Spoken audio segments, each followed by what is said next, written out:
ജപാകുസുമസങ്കാശം കാശ്യപേയം മഹാദ്യുതിം തമോഗ്നം സർവപാപഘ്നം ഭാസ്കരം പ്രണമാമ്യഹം.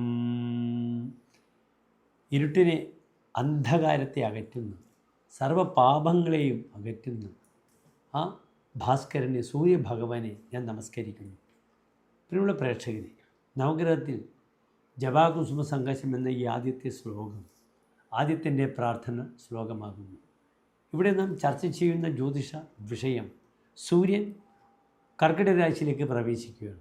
മിഥുന മാസത്തിൽ നിന്നും മിഥുനം 32-ാം തീയതി 32 ദിവസം കഴിഞ്ഞ് കർക്കിടകത്തിലേക്ക് സൂര്യൻ പ്രവേശിക്കുകയാണ്. ഈ കർക്കിടകത്തിൽ നിൽക്കുന്ന സൂര്യൻ എപ്രകാരം ഓരോ രാശിക്കാർക്കും ശുഭാശുഭ ഫലങ്ങളെ പ്രദാനം ചെയ്യുന്നു എന്ന വിഷയമാണ് നാം ചർച്ച ചെയ്യുന്നത്. ഇവിടെ സൂര്യൻ 1201 മിഥുനമാസം 32-ാം തീയതി വ്യാഴാഴ്ച, അതായത് 2026 ജൂലൈ മാസം 16-ാം തീയതി രാത്രി 11:40 കർക്കിടകത്തിലേക്ക് പ്രവേശിക്കുന്നത്. ഇവിടെ കർക്കിടകത്തിൽ സൂര്യൻ പ്രവേശിക്കുമ്പോൾ സൂര്യൻ്റെ ആശ്രയഫലം വരാഹമിഹിര ആചാര്യൻ പറഞ്ഞിരിക്കുന്നത് ഭാനോ കുളീരേ തീഷ്ണോസ്വഹ പരകാര്യകൃത് ശ്രമപഥ ക്ലേശൈശ്ച സംയുജ്യതേ. കുളീരേ, കർക്കിടകത്തിൽ സൂര്യൻ നിൽക്കുമ്പോൾ തീഷ്ണ, താൻ തീഷ്ണ സ്വഭാവം പ്രകടിപ്പിക്കും.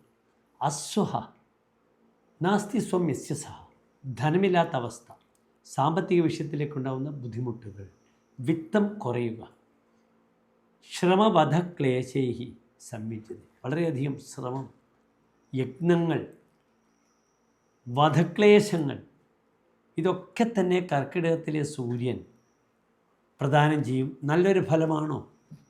നല്ല ഫലമല്ല. ഇവിടെ നാം ശ്രദ്ധിക്കണം, സൂര്യൻ ഉത്തരായനം കഴിഞ്ഞ് ദക്ഷിണായനത്തിലേക്കാണ് പ്രവേശിക്കുന്നത്. ഉത്തരായണത്തിലെ സൂര്യൻ ബലവാനാണ്. മകരം മുതൽ മിഥുനം വരെയുള്ള 6 മാസങ്ങളാണ് ഉത്തരായന മാസം. കർക്കിടകം മുതൽ ധനു വരെയുള്ള 6 മാസങ്ങളാണ് ദക്ഷിണായന മാസം. ദക്ഷിണായനത്തിൽ സൂര്യൻ ദുർബലമാണ്.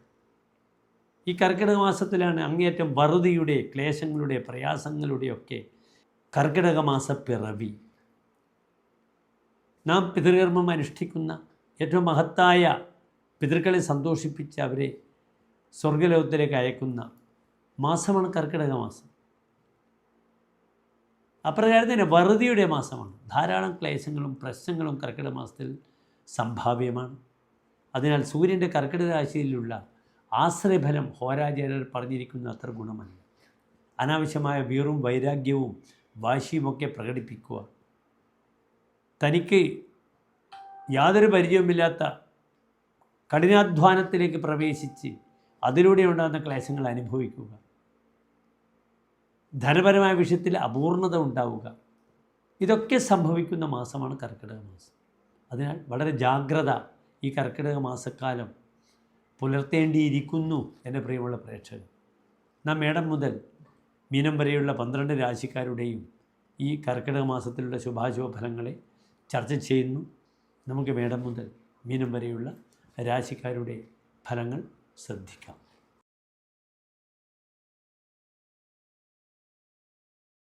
വിശാഖം നക്ഷത്രത്തിൻ്റെ അവസാനത്തെ 15 നാഴിക, അനിഴം, തൃക്കേട്ട നക്ഷത്രങ്ങൾ വരുന്ന 2 നക്ഷത്ര സമൂഹം. ഇവിടെ സൂര്യൻ വൃശ്ചികൻ രാശിക്കാർക്ക് 10-ാം ഭാവാധിപനാണ്, കർമാധിപനാണ്. അവരുടെ തൊഴിലിൻ്റെ മഹത്വത്തെ ചിന്തിക്കുന്നു 10-ാം ഭാവം. ആ സൂര്യൻ നിൽക്കുന്നത് എവിടെയാണ്? 9-ാം ഭാവത്തിൽ നിൽക്കുന്നു. 9-ാം ഭാവത്തിൽ സൂര്യൻ നിൽക്കുമ്പോൾ ആർക്കാണ് ദോഷം? സൂര്യൻ പിതൃകാരകനാണ്. അച്ഛനെ ചിന്തിക്കേണ്ട ഗ്രഹമാണ് സൂര്യൻ. താതശ്ചാത്മപ്രഭാവ, തൻ്റെ പിതാവും തൻ്റെ പൗരുഷവുമാണ് സൂര്യനെ കൊണ്ട് ചിന്തിക്കേണ്ടത്. അത് ആ സൂര്യൻ 9-ാം ഭാവത്തിൽ പിതൃഭാവം, 9-ാം ഭാവം പിതൃഭാവമാകുന്നു. പിതൃഭാവമായ 9-ാം ഭാവത്തിൽ നിൽക്കുമ്പോൾ, പിതൃകാരകനായ സൂര്യൻ 9-ാം ഭാവത്തിൽ നിൽക്കുമ്പോൾ അച്ഛൻ ഈ ഒരു മാസക്കാലം വളരെ ദോഷമാണ്. അതിനാൽ വൃശ്ചിക രാശിക്കാർ തങ്ങളുടെ പിതാവിൻ്റെ പേര് നിർബന്ധമായും മൃത്യുഞ്ജയ ഹോമമോ മൃത്യുഞ്ജയ പുഷ്പാഞ്ജലിയോ തൻ്റെ പിതാവിൻ്റെ പേര് ചെയ്യണം. മറ്റു പ്രധാനപ്പെട്ട വിഷയം, ഈ സൂര്യൻ നോക്കുന്നത് 3-ാം ഭാവത്തിലാണ്. 3-ാം ഭാവം സഹോദരഭാവമാണ്. അതിനാൽ സഹോദരങ്ങൾക്കും ദോഷം വരും. 9-ാം ഭാവം നിൽക്കുന്ന സൂര്യൻ. അതിനാൽ തങ്ങളുടെ സഹോദരങ്ങളുടെ പേരിൽ വൃശ്ചിക രാശിക്കാർ മൃത്യുഞ്ജയ പുഷ്പാഞ്ജലിയോ മൃത്യുഞ്ജയ അർച്ചനയോ അല്ലെങ്കിൽ കൂളമാലയോ ജലധാരയോ തന്നെ വഴിപാട് ചെയ്യുമ്പോൾ അതിൻ്റെ കൂടെ ചെയ്യുന്നത് വളരെ ഉത്തമമാണ്. ധർമ്മേ സുധ അർത്ഥസുഖഭാഗ് ശ്രുത അർത്ഥസുഖം, ശാസ്ത്രം, സുഖങ്ങൾ, ധനം, ഇതൊക്കെ അനുഭവിക്കേണ്ട യോഗം 9 സൂര്യനുണ്ട്. കഴിഞ്ഞ ഒരു മാസക്കാലം മിഥുന രാശിയിൽ സൂര്യൻ നിൽക്കുമ്പോൾ ഞാൻ അടക്കമുള്ള വൃശ്ചികൻ രാശിക്കാർക്ക് വളരെ ദോഷമായി. അതിൽ നിന്നും മാറി ഈ സൂര്യൻ 9ാം ഭാവത്തിൽ നിൽക്കുമ്പോൾ വളരെയധികം പദവി, പൊസിഷൻ, കാര്യങ്ങൾ ധീരമായി നയിക്കുവാനുള്ള ഒരു ശേമുഷി എന്തായാലും വൃശ്ചികൻ രാശിക്കാർക്ക് കൈവരുന്നതാണെന്ന് പ്രത്യേകം പരാമർശിക്കട്ടെ. 9ാം ഭാവത്തിൽ നിൽക്കുമ്പോൾ സൂര്യൻ നിൽക്കുമ്പോൾ പലപ്പോഴും ക്രൗര്യമായ ക്രൂരപ്രവർത്തനങ്ങൾക്ക് പലപ്പോഴും സാക്ഷ്യം വഹിക്കേണ്ടി വരിക, അതിൻ്റെ ഭാഗമാകുക, അനാവശ്യമായ വഴക്കുകൾക്കും കാര്യങ്ങൾക്കുമൊക്കെ മുൻപിൻ നോക്കാതെ ചാടി ഇറങ്ങുക, ധൈര്യം പ്രകടിപ്പിക്കുക തുടങ്ങിയ ധാരാളം വിഷയങ്ങൾ ഇപ്പോൾ വരും. ഈ ഒരു മാസക്കാലം ആവേശം വേണ്ട, നിയന്ത്രിക്കണം.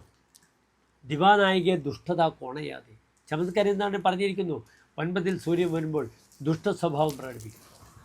എന്നാൽ ചാപ്നോതി ചിന്താവിരാമ അസ്യ ചേത. ഇദ്ദേഹത്തിൻ്റെ മനസ്സിലൊരിക്കലും ചിന്തകൾക്ക് വിരാമമില്ല, ചിന്തിച്ചുകൊണ്ടിരിക്കും. തപശ്ചര്യയ അനിച്ഛയാഭിപ്രായം. 9 സന്യാസഭാവമാണ്, തപോഭാവമാണ്, ഉപാസനാഭാവമാണ്.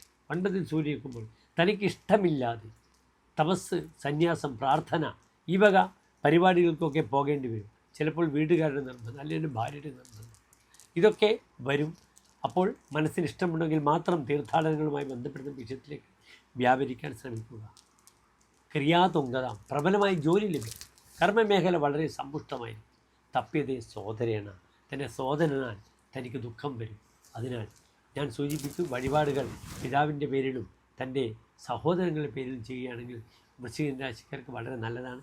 ഗ്യാസ് കൊണ്ട് പൊള്ളലുണ്ടാകാൻ പാടില്ല. പെട്ടെന്ന് തീ കൊണ്ട് ബുദ്ധിമുട്ട് വരും, കൈകൾക്ക് പരിക്ക് വരിക, ഫ്രാക്ചറുകൾ വരിക, പാദങ്ങൾക്ക് അസ്ഥിസംബന്ധമായ ബുദ്ധിമുട്ടുകൾ വരിക, തെന്നി വീഴുക.